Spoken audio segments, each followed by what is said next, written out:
So in this video, I promised that I'd tell you about the problems big Q qualitative research causes us when it comes to funding research and getting ethics approval for research.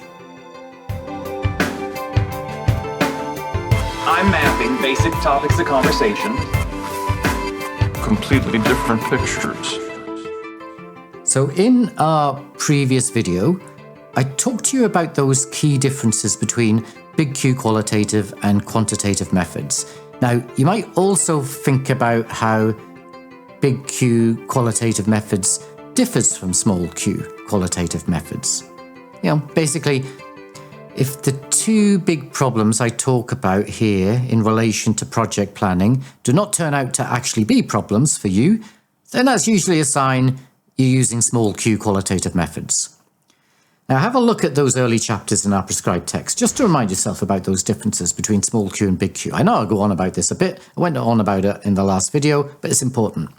So, and to be important when you get to level 3 for the unit there, because we're going to carry on with big Q qualitative methods. So, now, onto those problems. Been planning it for some time now. So I left you wondering this, didn't I? I kind of asked if you could figure this out, see if you'd spotted it. Well, it was tied to the last of those differences in that long, big list I went through in the last video. And those differences were the structure for quantitative research is determined in advance. It's all mapped out before you start. And the structure for qualitative research is often unknown in advance. You map it out as you go. So quantitative projects are pre-structured, determined in advance because you know what it is you're looking for. You're testing a theory, which is a theory you're familiar with. Maybe it's one you've generated yourself or someone else's theory. Either way, you'll have mapped out all of the parameters of that theory that you're wanting to test to see if the theory is true. And you can only test things you already know.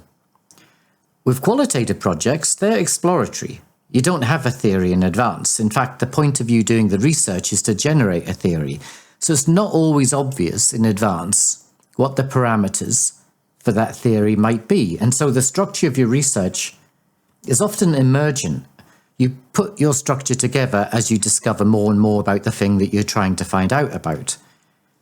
And the technical terms here are inductive and deductive research.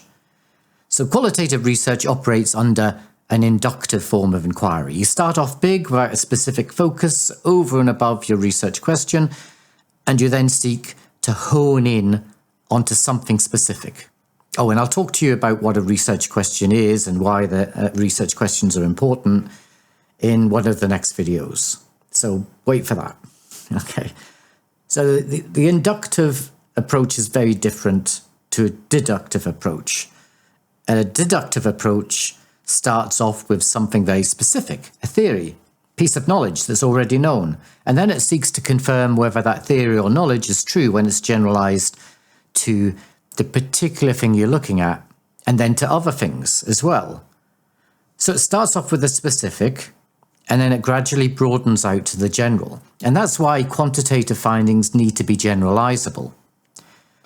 So deduction moves from the specific to the general, and induction moves from the general to the specific. And it's because qualitative methods are inductive that we run into two major problems with key parts of project planning: the securing funding for the project and obtaining ethical approval to undertake the project. So most large organizations, they have processes of granting ethical approval for research. You can't do research in an organization or with an organization unless you get approval from them, from their ethics board. And all universities require research to have gone through a form of ethics approval as well. So it's usually a big issue. You just can't do your research unless you have ethics approval. And you can get in a whole load of trouble if you can't get ethics approval. You can't do your research. That's a big, that's trouble. You can do research that's not funded. You can do that, and many of us do, but you can't do research if you don't have ethics approval, at least in universities and large organizations. You've been planning it for some time now. Okay, so what is this problem? Why is it so difficult for getting ethics approval and getting funding? Well, when you start off your qualitative inquiry, you don't really know what it is you're likely to find, and often you don't fully know where to look, what sort of questions you might ask above and beyond that initial research question. And for funding, well, funding bodies typically want you to be very specific in terms of what you'll be doing and how long you'll be doing it for, so they can decide whether the amount of funding you're asking for is sufficient, or maybe it's too much, you're asking for too much, you're doing too little. And they also need to know if the project is likely to deliver what it says it will. And that's because organizations have a duty to act with financial prudence to make sure that they're getting value for money in funding your research. For a private company, this can mean financial responsibility towards shareholders. And for a public company, it can mean financial responsibility in the use of public funds. But in qualitative research, big Q qualitative research, it's really hard to lay out everything that you're going to be doing at the start, because the nature of qualitative research doesn't really allow us to do that. For us, project design is often emergent. It's not pre-structured. You don't know how many people you need to talk to until you start talking to people. It might turn out that you might need to talk to different people than you first thought. You might end up asking different questions, or it's actually not unheard of. It shocks some people in quantitative. It's not unheard of for a qualitative project to change its research question after a period of fieldwork, when it becomes clear the researchers are asking the wrong question. And I will tell you what a research question is in a later video, so don't worry. Hang on in there. We'll get to that bit. So let me give you an example. Say you have a project that wants to find out why people wear top hats in a town called Chiswick.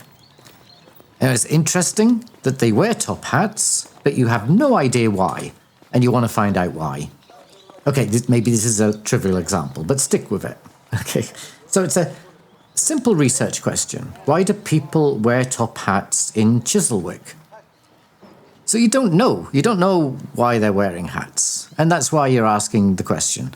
So you decide to start interviewing people. You set up a booth in the main community, on the main street, and as people walk by wearing hats, the top hat that's famous in Chiswick, as they're walking by, you stop them and ask them if they wouldn't mind answering a few questions.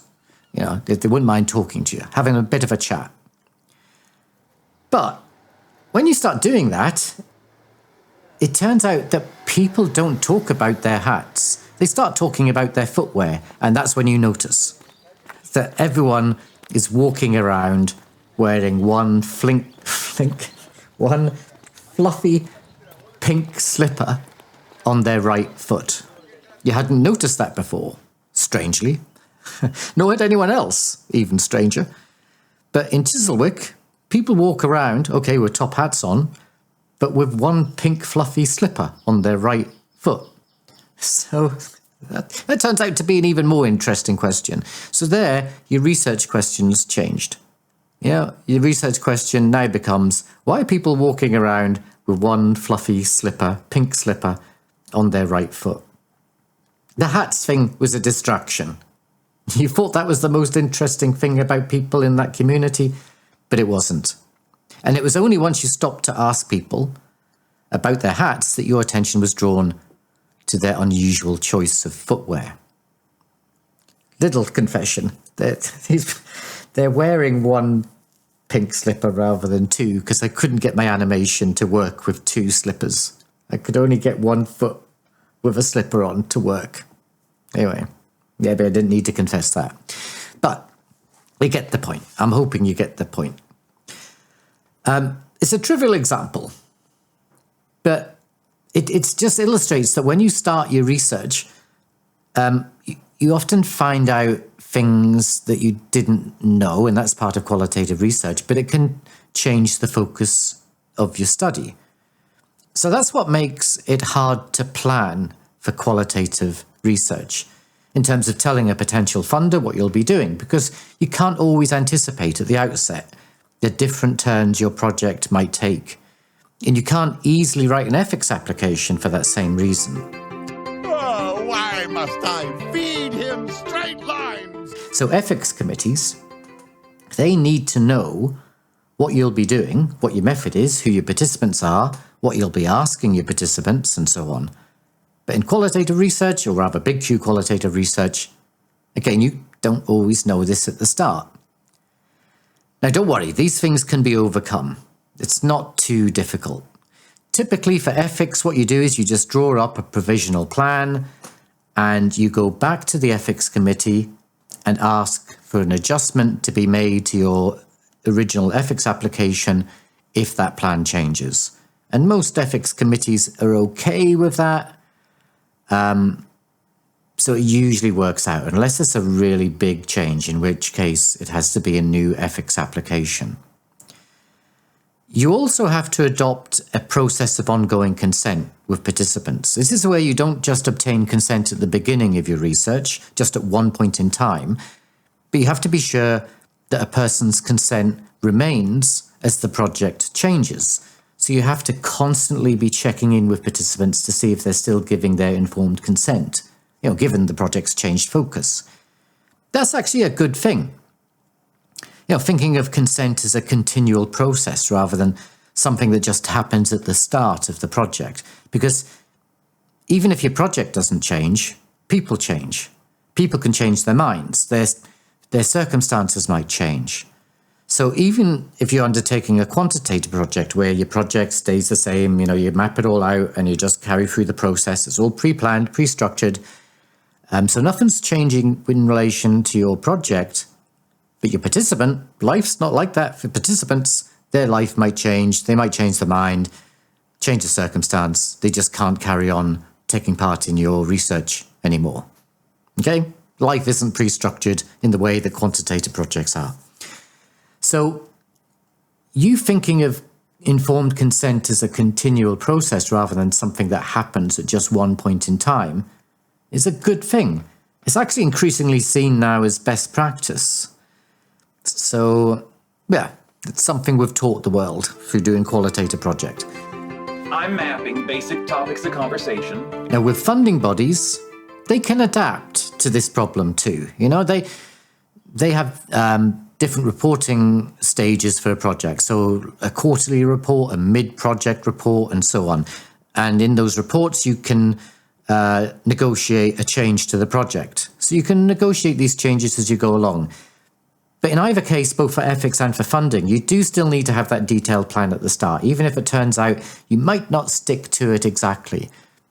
And you need that plan in advance because you need to demonstrate that you're competent at what you're doing, that you can design a good project.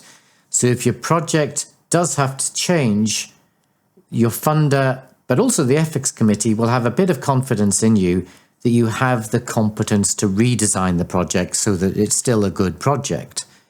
But you are limited in terms of how much of a change you can make because your project could take a very different turn, becomes a very different type of project. And particularly for funders, people who are funding your research, they might not have approved your project if they knew at the outset that it was going to turn into that thing that it's now turning into. So it can be a problem. You don't have as much wiggle room to change with funders, often. Completely different pictures. Now, essentially these problems are all about time. It's the time of wanting to start your project.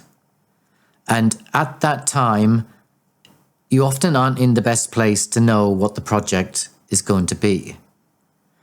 There's another issue about time, and I'm going to talk to you about that in the next video because it's a costly one, but one where things are changing and it's catching a lot of researchers out just now. Anyway, we'll get to that in the next video.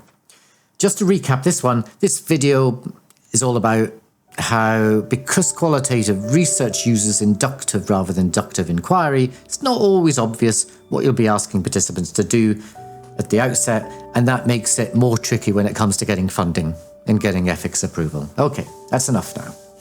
See you in the next video, and I'll talk to you about that other problem that's related to time that can cause us a bit of a headache. Okay, so till then, ta-da.